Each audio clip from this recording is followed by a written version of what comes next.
This episode of Asia CEO Forum is brought to you by pldt Enterprise. Our title sponsor and major sponsors are In Life, Kyani, LBC Business Solutions, Reed Elsevier, TOA Global, and T-Tech.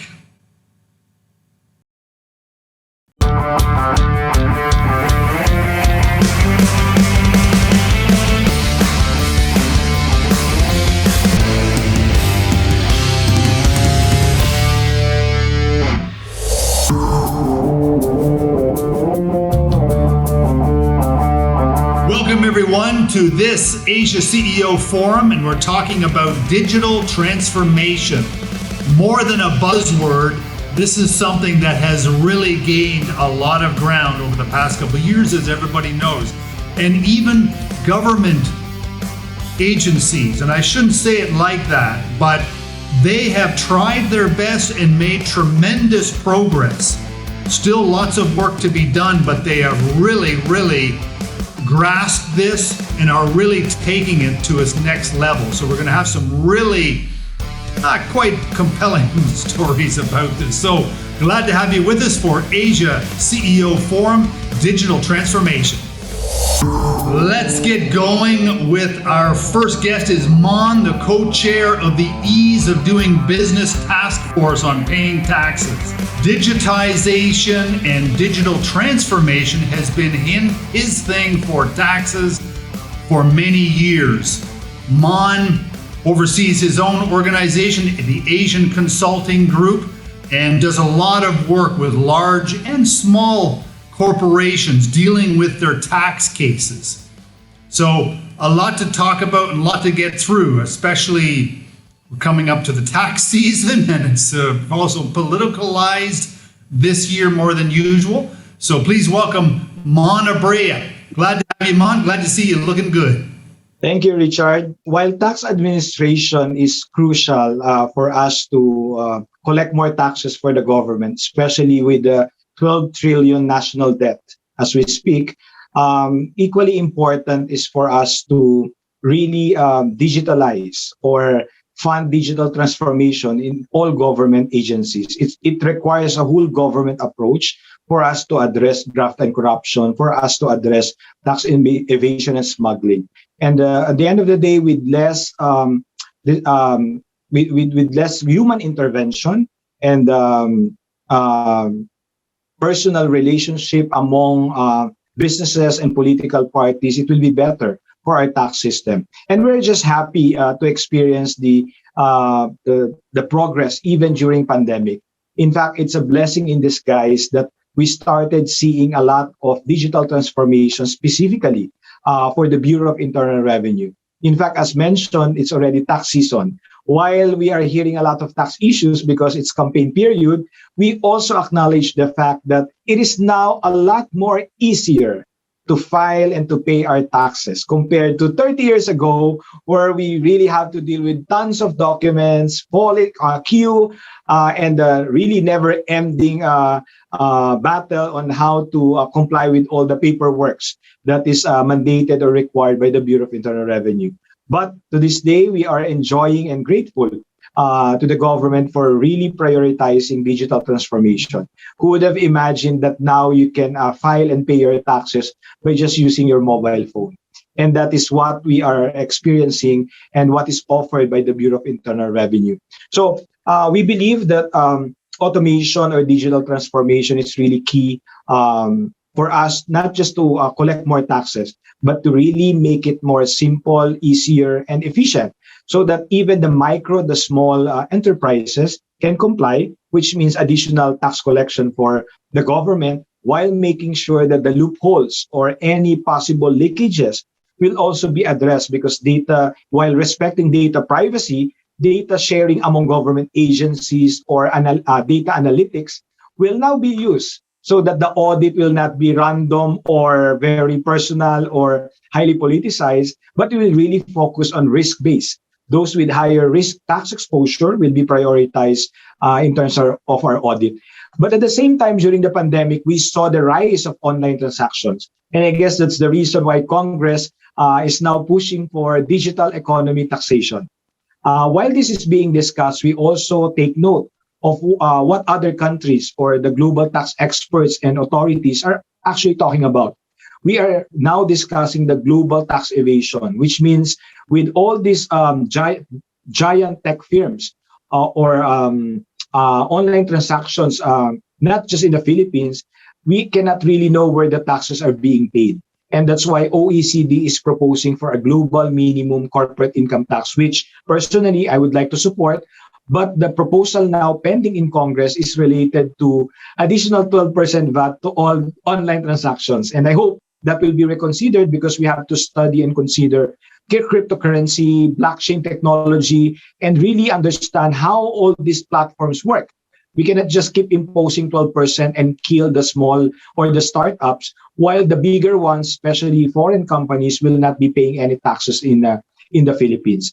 But we are grateful that the Department of Finance is really supporting this digital transformation, and hopefully with the new taxes on online transactions, it will be fair and not just an imposition of additional tax.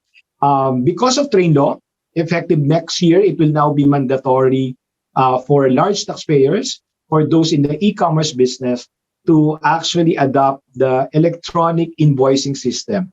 This will be one of the greatest milestones in our tax system, because other than the fact that we want to protect the Mother Earth, that we have to stop issuing paper receipt, electronic invoicing will really help BIR to get more data and assess companies properly who are compliant or not. Other than that, taxpayers need not ask for paper receipt. Instead, they can get it through their emails by just accessing it through their mobile phone. So it will be easier for them to record and at the same time compute their taxes because everything will be online. And on the part of the tax administration, they get the information, may not be real time, but as I understand, on a regular, probably weekly basis, they get to consolidate or get all this information so that they can make an assessment which industry or which company is high risk in terms of exposure. At the end of the day, digital transformation is not just about using technology. It's really harnessing the potential of businesses. It's really giving them more opportunities to expand their business, to create more values without having to waste time on non-value added activities like complying with all these paperwork, with all this used to be manually accomplished. Digital transformation will also help the government to provide better service, which is actually what we call value for money for the taxes that we pay. So I believe the digital transformation that is now felt among enterprises in the Philippines was also made possible because of the collaboration of both public and private sector. And as the co-chair of Ease of Doing Business on paying taxes, I can really attest to the commitment of our government officials, Department of Finance, Bureau of Internal Revenue, Department of Trade and Industry, even Bureau of Customs, SEC, and the other government attached agencies who are really making sure that Ease of Doing Business will not be a slogan, but will be an experience, a good experience, a happy experience for every domestic and foreign corporation who are doing business in the Philippines and who would like to consider investing and doing business in the Philippines. So I just take pride that I am part of this progress, this development, and that as we continue tax reform, we want to see more transformation, not just on digital, but on really making sure that inclusive growth will be felt by every Filipino, because I think that's all that we are working hard for, that every Filipino will be part of the change and the progress in our country. And I think a great nation is always about great people. And that's what Filipinos are all about.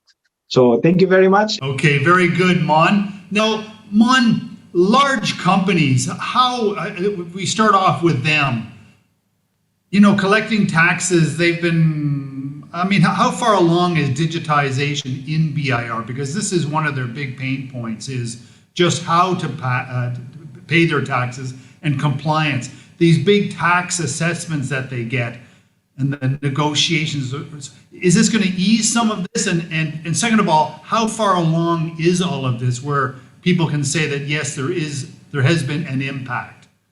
What do you think, Mon? Well, I have to be very honest with you, Richard. In terms of the audit and investigation, there's practically insignificant percentage of digital transformation. Everything is still manual, except for the third-party information, and that I think should be the priority of the next commissioner, because we don't want to waste the time of our large corporations by just negotiating on their tax assessment. Why they could use those resources, both time and money, in really creating more jobs and helping the economy bounce back after this pandemic.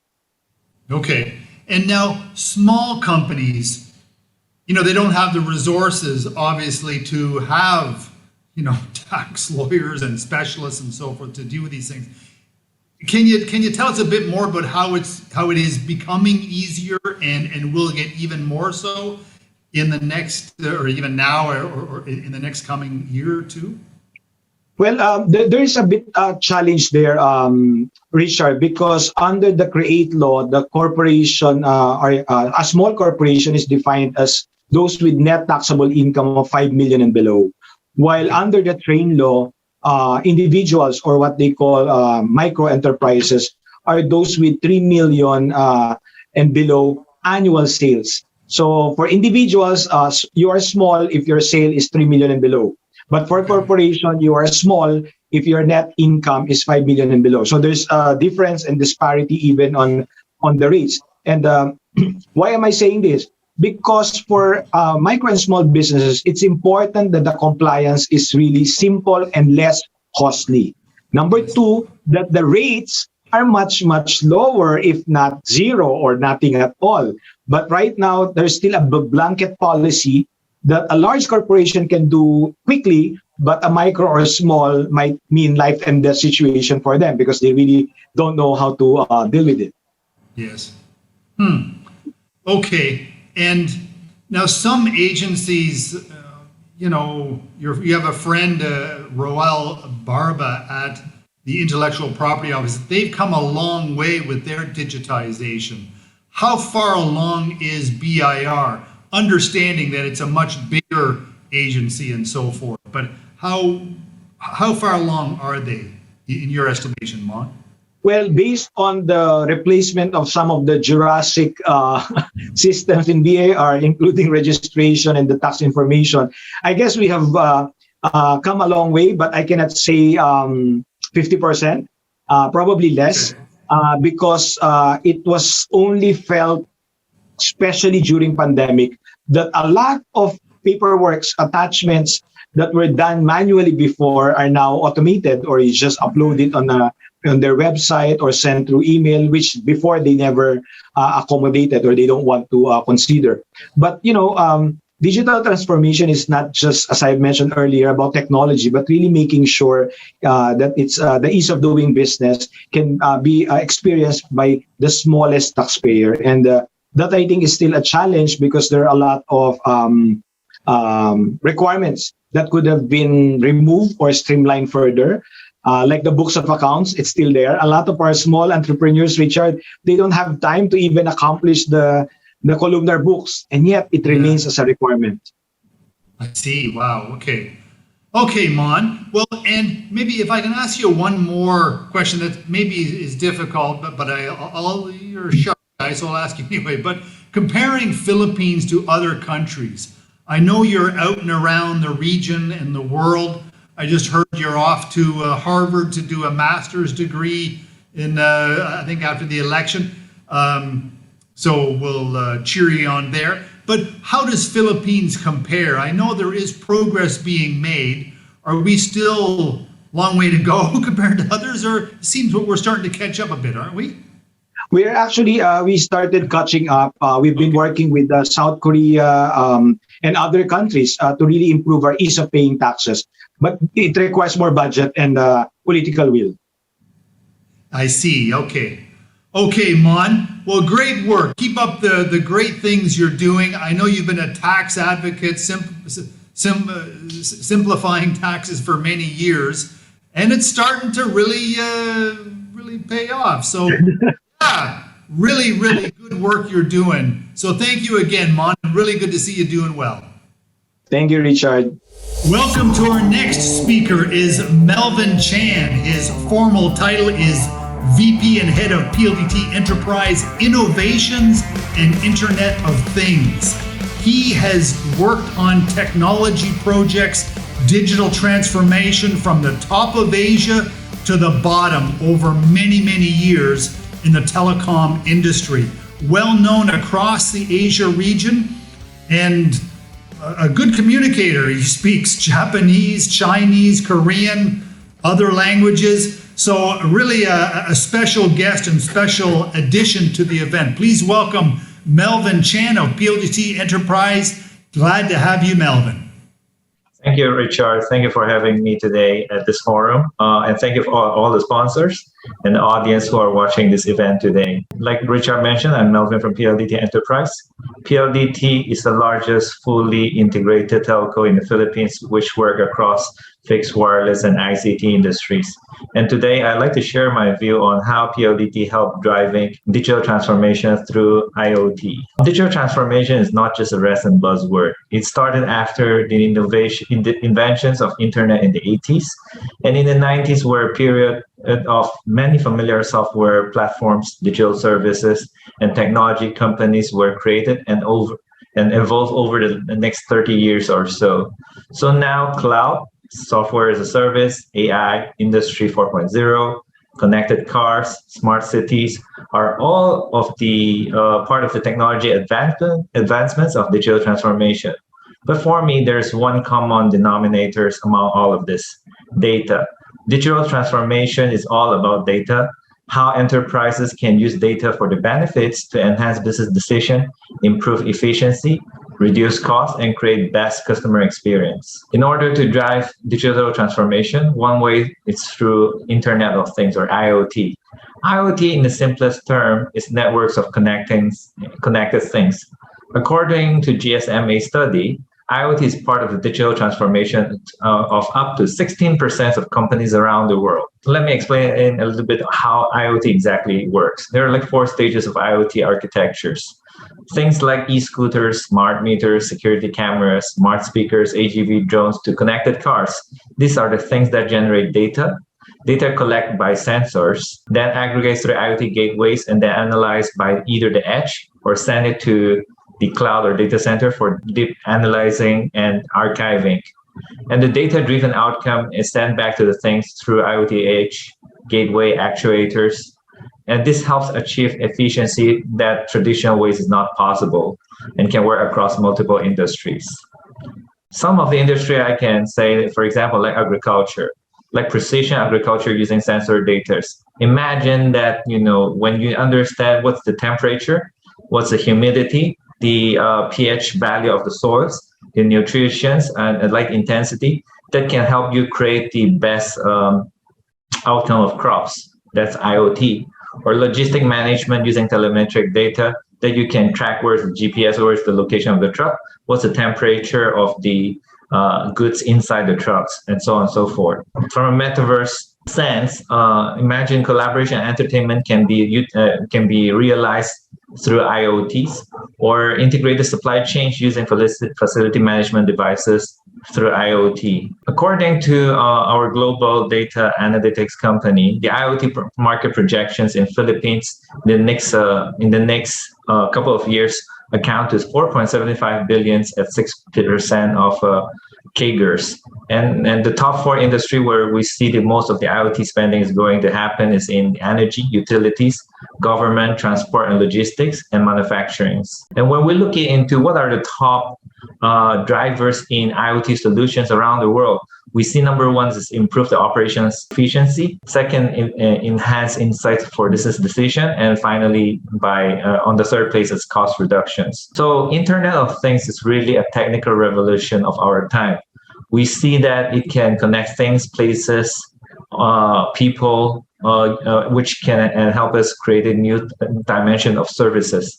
And we expect more than 74 billions of connected things by 2025, according to Statista, which is almost 10 times of the global population.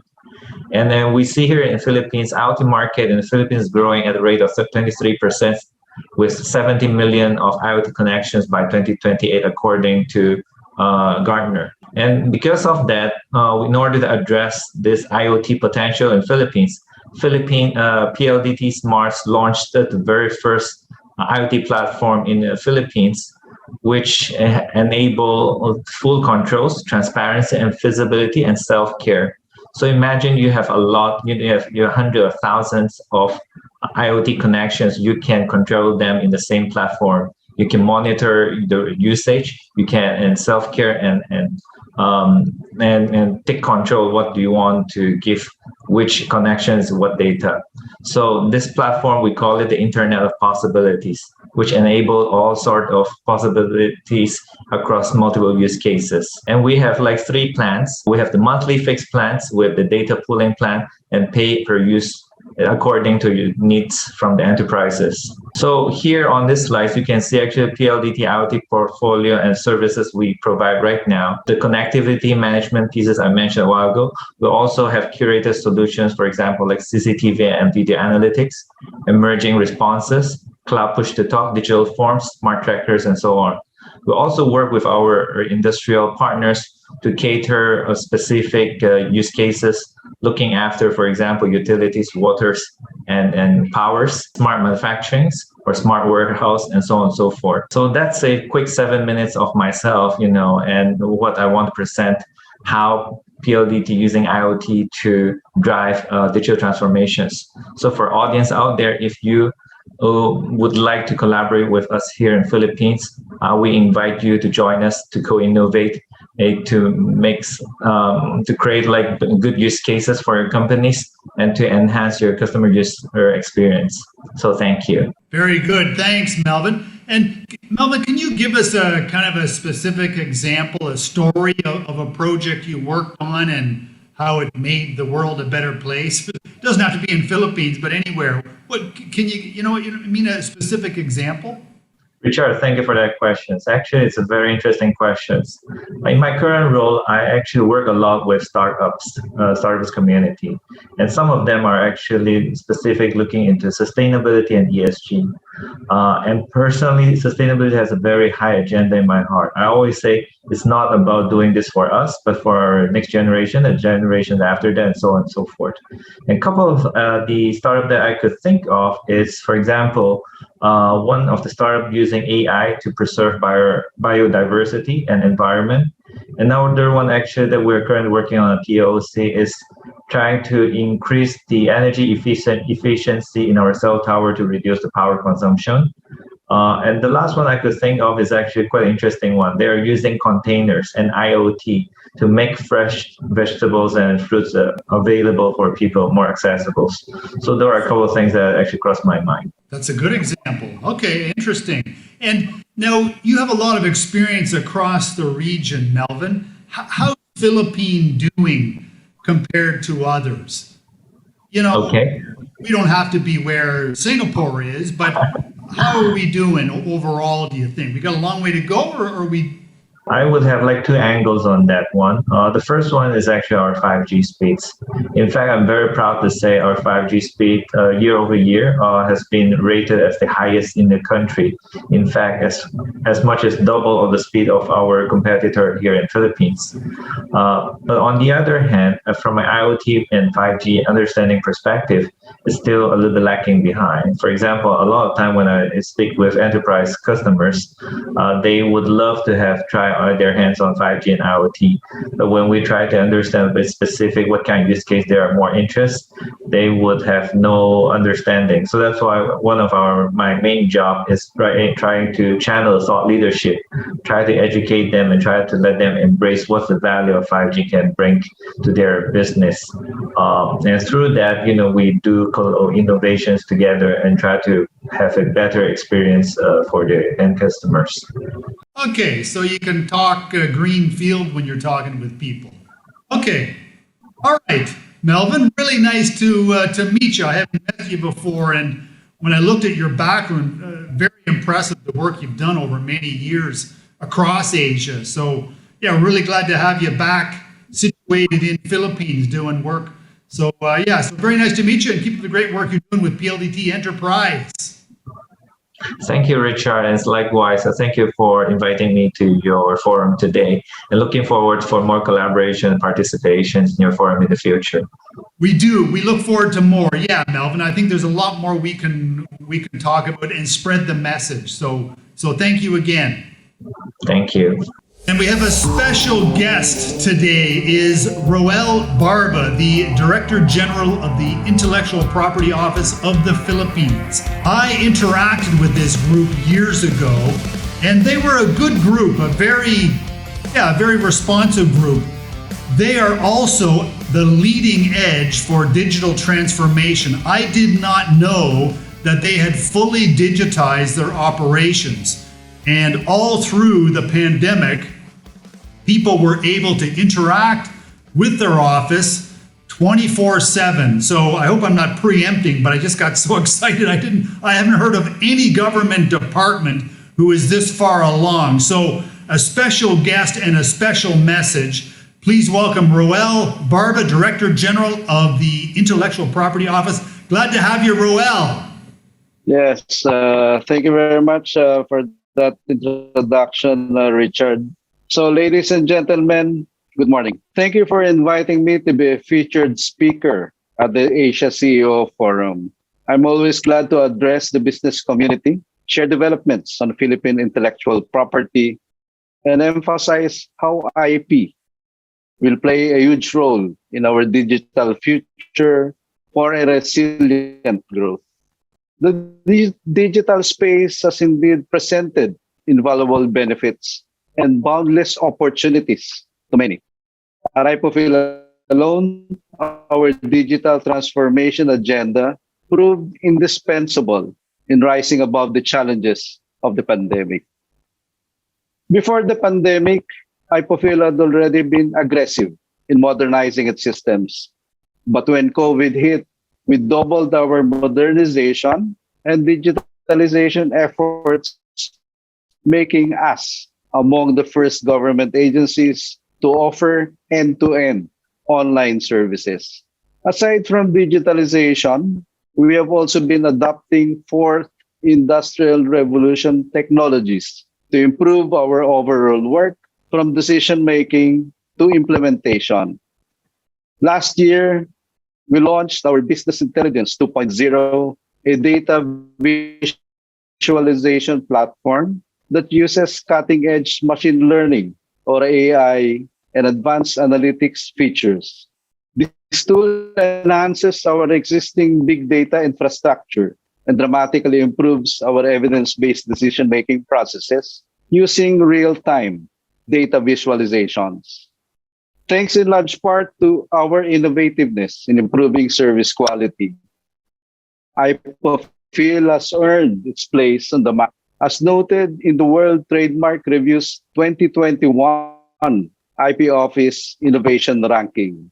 From 24th place in 2020, IPOFIL jumped to 9th last year, making the Philippines the only developing country to have an IP office in the top 10 out of 60 offices ranked worldwide.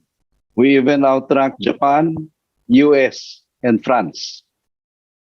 But with all the good that we have seen in innovating and going digital, we are also seeing this new space aggravate concerns in ways that are more challenging to resolve than ever. For IP rights holders, these challenges center on how they can best protect their IP rights in a world where content can be copied and shared in an instant, where violators can hide within the dark web, and where content and commercial posts that have been taken down can be easily re-uploaded using a different identity. Recognizing the urgency to address these challenges and continue incentivizing IP-generating activities online, IPOFIL has been implementing strategic approaches to keep in step with the country's digital transformation from policy to enforcement work. IPOFIL is at the vanguard of protecting the integrity of our country's digital economy through its IP Rights Enforcement Office, or IEO. Last year, our IEO received 151 counterfeiting and piracy reports from consumers and complaints from rights holders. This surpasses the previous record high in 2020 and records a 25% year-on-year increase. About 75% of these were on counterfeiting, with apparel items being the most counterfeited, followed by perfume and pharmaceutical and medical products. As for piracy, the most illegally streamed or downloaded form of content reported were general and education books and ebooks, possibly with the rise of distance learning.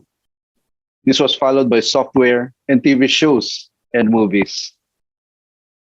Above all, the latest IEO data show that piracy and counterfeiting continued to rage in the online space, as 90% of the reported violations took place in e-commerce platforms, social media, and other websites.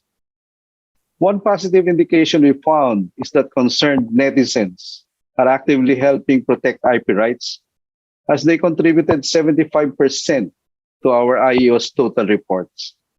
This trend shows that there's greater vigilance in the public and appreciation of the economic importance of respecting IP rights.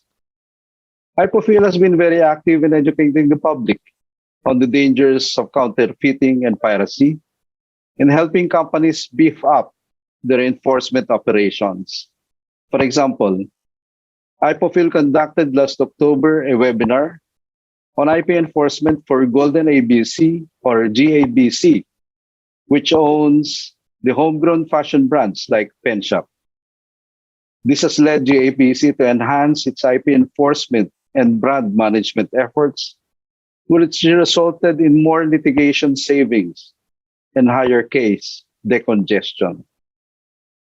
Meanwhile, the 15-member National Committee on Intellectual Property Rights, or NCIPR, which IPOFIL leads, has also been rising above the challenges of the pandemic.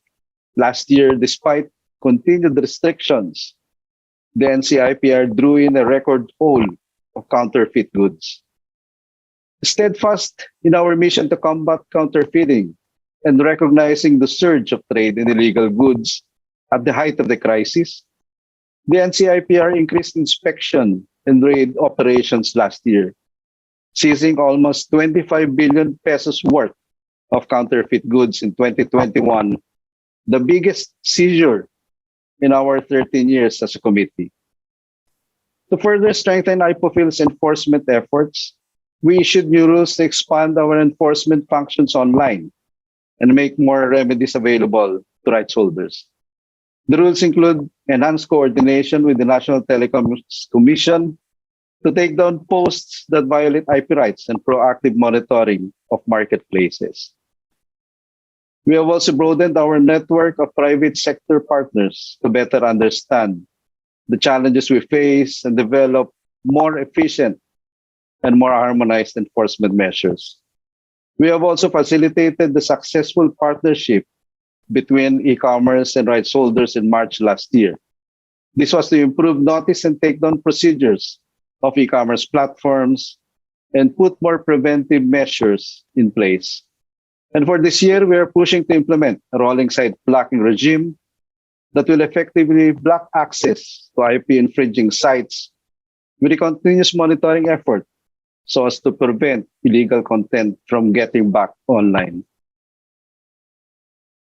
For our determination to establish a site blocking regime and help our content creators feel safer and more empowered to create in the online space, we've been recognized by the Motion Picture Association of the US as a government leader for site blocking in Asia Pacific. Lastly, we need to institutionalize new enforcement strategies in line with emerging technologies. That is why we proposed a bill to amend the 1997 IP Code to make the IP law more robust, effective, modern, and forward-looking.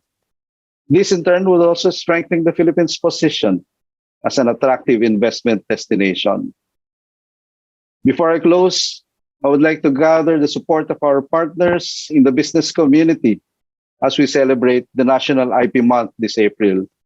With the theme IP in the Digital Economy, the celebration aims to highlight the importance of stronger IP protection strategies in the digital space and steer conversations on the need for robust protection mechanisms and policies to build trust in the new digital environment.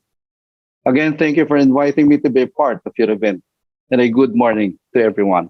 Thank you very much, Rauel. That is so God, I never, I mean, I'm sure like people don't know all of this that you've done, but there's even a mobile app you mentioned. Now, what can you do? Well, first of all, how can you download it? And second of all, what all can you do online? Like pretty much everything? Or maybe you can tell us a bit about it. Yes, we have an end-to-end online platform where one can apply, file registrations. Then there's also an online payment platform. Okay. So it's an end-to-end process.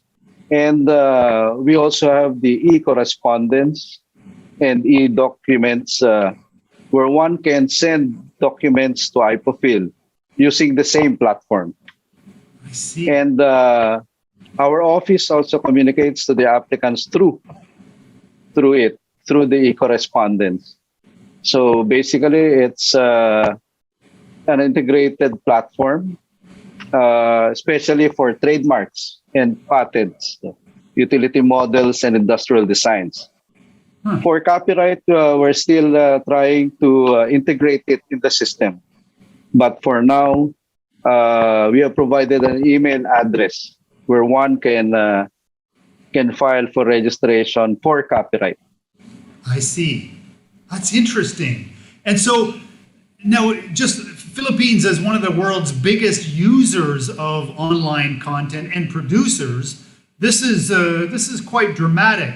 Now, I know you've also asked for the new bill to allow the IPO Phil office, I hope I got that right, to steeper fines on infringers, removing the damage claim threshold, even taking down websites with infringing material. So there's a big IT component to that. So you must have a large IT group.